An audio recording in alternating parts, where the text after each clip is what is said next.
Drone Harmony supports point clouds from various sources, including LIDAR scans and photogrammetry reconstructions.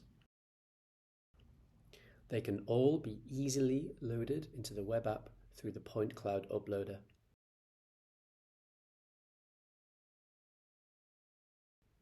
LIDAR-based point clouds are recommended on sites with many thin obstructions such as power lines and tree branches.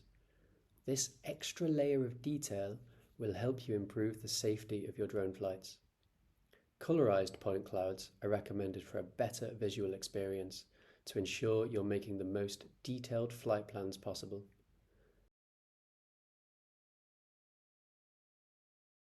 Of course, if you can't decide on just one, multiple point clouds can be loaded into the same Drone Harmony site.